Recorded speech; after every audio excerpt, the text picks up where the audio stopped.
पहिल्यांदा आपण question decode करूयात and then will start framing the answer.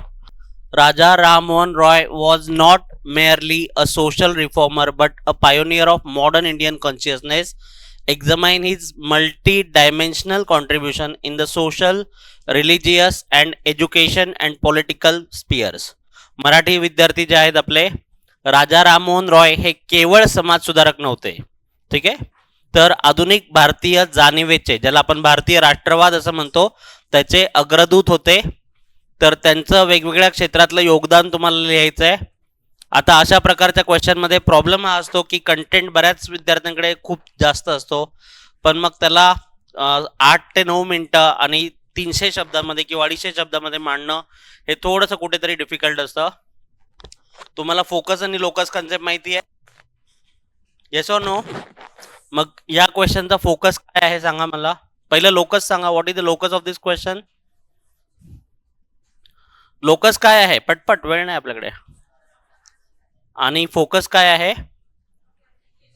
Contribution of Raja Rammohan Roy. त्यांचं फक्त एका कुठल्या क्षेत्रातलं विचारलंय का? मल्टी डायमेन्शनल म्हणजेच काय, बहुआयामी त्यांचं हे विचारलेलं आहे. सामाजिक, धार्मिक, शैक्षणिक आणि राजकीय हे सोडून बाकी काहीही लिहायचं नाहीये. मेन्समध्ये जर खूप चांगले मार्क मिळवायचे असेल, एक सिंपल फंडा आहे, जेवढं विचारलंय तेवढंच लिहा. तुम्हाला जे माहिती आहे ते लिहित बसू नका. राजा राममोहन रॉय यांचा जन्म कधी झाला होता, त्यांचं शिक्षण कुठं झालं होतं, हे सगळं एसे मध्ये एक वेळ ठीक आहे, पण जीएस मध्ये जेवढं विचारलेलं आहे तेवढंच लिहायचं आहे. Clear with this? इझी आहे क्वेश्चन? इझी आहे का अवघड आहे? सगळं शिकवलेलं आहे तुम्हाला. राजा राममोहन रॉय यांचं शैक्षणिक काम, त्यांनी कुठले न्यूजपेपर चालू केले, हे सगळं तुम्हाला सांगितलेलं आहे. अभ्यास कसा करायचा हे सुद्धा तुम्हाला शिकवलेलं आहे. सो आपका समय स्टार्ट होता है अब. एक्झॅक्टली 4 मिनिटं आहेत तुमच्याकडे. Start framing. तुम्हाला हे माहिती आहे ना की आन्सर लिहायचं नाहीये, काय करायचं आपल्याला? फक्त फ्रेमवर्क. आणि आता स्ट्रक्चर करताना इंट्रो, कन्क्लुजन आणि मेन बॉडी सगळं करायचं आहे. खूप सोपा प्रश्न होता आणि ऑब्व्हियसली राजा राममोहन रॉय यांच्यावर पूर्व परीक्षा, मुख्य परीक्षा प्रश्न येणारच आहेत ऑब्व्हियसली. सो काय काय आहे तुम्हाला माहित असणं अपेक्षित आहे. काय म्हटलं जातं राजा राममोहन रॉय यांना? आधुनिक भारताचे जनक. अजून एवढंच म्हटलं जातं का? काय? Morning star of the reforms. ठीक आहे, हे सगळे तुम्हाला गोष्टी माहीत असणं अपेक्षित आहे. आणखी एक महत्वाची गोष्ट, फक्त त्यांनी समाजकार्यच केलं असं नाहीये, तर तेवढंच त्यांचं स्थान भारतामध्ये, आपण सगळे भारतीय आहोत, किंवा ज्याला आपण इंडियन कॉन्शियसनेस, मराठीमध्ये भारतीय राष्ट्रवाद ज्याला म्हणतात, किंवा सोप्या शब्दात भारतीयत्व, ही जी भावना आहे, धर्म, जात, भाषा, प्रांत वेगळे असतील पण तरी सुद्धा आपण सगळे एका देशाचे पाईक आहोत, ही भावना सगळ्यात पहिल्यांदा रुजवणाऱ्यांमध्ये राजा राममोहन रॉय यांचं नाव येतं. सो तुम्हाला खूप सोपा प्रश्न आहे, कारण इथे भरपूर इन्फॉर्मेशन असते मुलांना. तर याच्यामध्ये आपल्याला प्रत्येक असं नको व्हायला की बाबा तुम्ही फक्त सामाजिक योगदानच 10 पॉईंट लिहिलं आणि शैक्षणिक, धार्मिक लिहिलंच नाही, असं होता कामा नये. ठीक आहे. सो सामाजिक योगदान सगळ्यांना माहिती आहे. सती प्रथा, तुम्हाला जो 1829चा सतीबंदी कायदा कोणाच्या काळात आलाय? बेंटिकच्या काळामध्ये. ठीक आहे. सो तो यांच्यामुळेच आला होता. तसंच बालविवाह. आता इथे बघा मी काय केलेलं आहे, सगळं डिटेल लिहित बसलेलं नाही, फक्त त्या प्रथांची नावं लिहिलेत. बालविवाह, बहुपत्नीत्व किंवा कठोर जातीय उतरंड यांना त्यांनी विरोध केलेला आहे. महिलांच्या हक्कांचे समर्थन, फर्स्ट फेमिनिस्ट म्हणू शकतो आपण त्यांना. जेव्हा फेमिनिझम हा शब्द पण नव्हता तेव्हा ते फेमिनिझम करत होते. क्लिअर विथ दिस? महिला असतील, विशेषतः महिलांचे शैक्षणिक हक्क असतील, मालमत्ता हक्क असतील, विधवा पुनर्विवाह, फक्त सतीबंदीचंच काम त्यांनी केलंय असं समजू नका. त्यांनी बरीच महत्वाची कामं केलेली आहेत.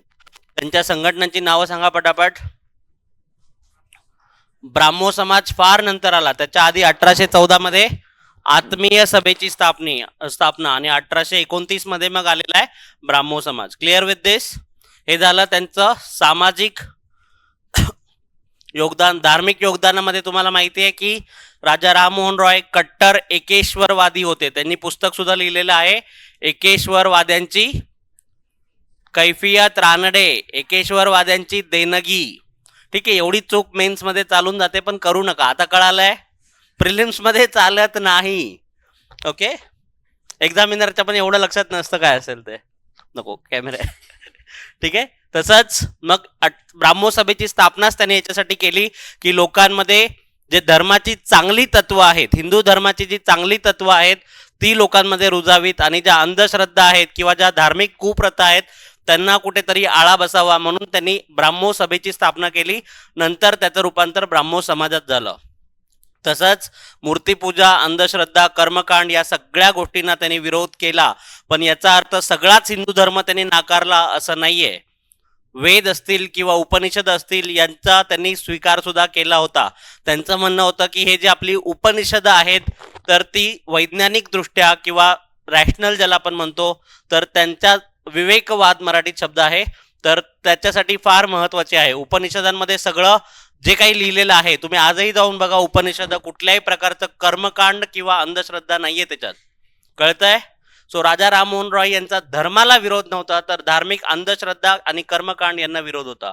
तसंच शैक्षणिक योगदान, त्यांचं म्हणणं होतं की आपल्याला जर खरंच प्रगती करायची असेल आणि हे जे पाश्चात्य देश आहेत त्यांच्या बरोबरीचं बनायचं असेल तर आपल्याला पाश्चात्य शिक्षण घेतल्याशिवाय पर्याय नाहीये. ठीक आहे. सो पाश्चात्य शिक्षणाची त्यांनी पुरस्कार केला. त्यांनी स्वतः कॉलेज काढलं होतं. कुठलं? वेदांत. एवढं घाबरत घाबरत का सांगताय? माझे स्टुडंट आहे ना तुम्ही, कॉन्फिडन्स कुठे तुमचा? ठीक आहे. वेदांत कॉलेजची स्थापना केली आणि नंतर त्यांच्या मृत्यूनंतर डेव्हिड हारे आणि त्यांचे जे इतर सहकारी होते त्यांनी कुठला कॉलेज काढलं होतं? सो त्यांनी शैक्षणिक संघटनांची स्थापना केली. बंगालमध्ये अनेक संघटना यानंतर राजा राममोहन रॉय यांच्या विचारातून निर्माण झालेल्या आहेत, लक्षात घ्या. तसंच विवेकशीलता आणि वैज्ञानिक दृष्टिकोन याचा प्रसार करण्यासाठी त्यांनी पाश्चात्य इंग्रजी शिक्षणाचं समर्थन केलं. पण याचा अर्थ असा नाही की त्यांनी पारंपरिक शिक्षण पद्धतीला पूर्ण विरोध केला. त्यांचं म्हणणं होतं की दोन्ही मधलं जे चांगलं आहे ते आपल्याला घ्यायचं आहे. ठीक आहे. पारंपरिक शिक्षणामधल्या ज्या कालबाह्य गोष्टी होत्या त्यांवर त्यांनी टीका केली. त्यांचं म्हणणं होतं की इंडियन एज्युकेशन सिस्टम जी आहे ती मुख्यतः धर्मावर आधारित आहे आणि त्या काळी ते खरं पण होतं, कळतंय? मग हे सगळं तुम्हाला लिहायचं आहे त्यांच्या शैक्षणिक योगदानामध्ये. आणखी एक महत्वाची गोष्ट, त्या काळात भारतामध्ये जे काही शिक्षणाची सुरुवात नुकतीच झाली होती तर ब्रिटिशांनी सुद्धा प्रत्येक गोष्टीमध्ये राजा राममोहन रॉय यांचा सल्ला घेतलेला आहे, लक्षात घ्या. त्यांच्या मृत्यूनंतर जे मेकॉले मिनिट आलं, आठवत आहे? ऐकलंय का Macaulay minute? Okay. So Macaulay minute मध्ये सुद्धा लक्षात घ्या की राजा राममोहन रॉय यांना विचार म्हणजे त्यांच्या जे काही हे जे पाश्चात्य शिक्षणाची जडणघडण चालू होती त्यात राजा राममोहन रॉय यांची सुद्धा भूमिका महत्वाची होती. आणि हे झालं सगळं. आता हे राजकीय योगदान मात्र बऱ्याच लोकांना लक्षात नसेल आलं की काय लिहायचं. किती लोक याच्यात गणले? काही नाही, सोपं लिहायचं. स्वातंत्र्य, समता, बंधुता यांचा त्यांनी पुरस्कार केला. तुम्हाला मी एक घटना सांगितली होती, जेव्हा स्पेनमध्ये राज्यक्रांती झाली तेव्हा त्यांनी काय केले होते, आपल्या मित्रांना पार्टी दिली होती. का? त्यांचं म्हणणं होतं की हळूहळू जगामध्ये डेमोक्रेसीची सुरुवात झालेली आहे, लोकशाहीची सुरुवात झालेली आहे. सो कायद्याचे राज्य, स्वातंत्र्य, समता, बंधुता, ऐकले ते शब्द? सध्या आपण ऐकतो ते फक्त. प्रसार माध्यमाच्या स्वातंत्र्याचा पुरस्कार, जगातले काही सुरुवातीचे व्यक्ती होते त्यांनी फ्रीडम ऑफ मीडिया किंवा ज्याला भाषण स्वातंत्र्य, प्रसार माध्यमांचं स्वातंत्र्य, त्यांची स्वतःचे पेपर होते 2, नावं लक्षात आहेत? संवाद कौमुदी, कुठल्या भाषेमध्ये? बंगालीमध्ये. आणि दुसरं मिरात उल अखबार, हे कुठल्या भाषेत होतं? फारसी भाषेत होतं. ठीक आहे. सो बेसिकली असं नाहीये की हे फक्त न्यूजपेपर फक्त सामाजिक गोष्टींच्या प्रचारासाठी होते. भारतीयांमध्ये हळूहळू राजकीय जाणीव जागृती निर्माण करण्याचं काम सुद्धा त्यांनी केलेलं आहे. Clear with this? Yes or no? ठीक आहे. चलो. आणि मग कन्क्लुजन मध्ये तुम्ही लिहू शकताय की भारतीय परंपरा, इंडियन ट्रॅडिशन्स आणि पाश्चात्य विवेकवाद, वेस्टर्न रॅशनॅलिटी, मी दोन्ही शब्द वापरतो, काही इंग्लिश मिडियमचे पण विद्यार्थी असतील. सो वेस्टर्न रॅशनॅलिटी म्हणजेच पाश्चात्य विवेकवाद आणि भारतीय पारंपरिक किंवा परंपरा यांचं त्यांनी खूप सुंदर पद्धतीने बॅलन्स करण्याचा प्रयत्न केला आणि म्हणून त्यांना भारतीय नवजागरणाचे किंवा भारतीय सुधारणावादाचे जनक असं म्हटलं जातं.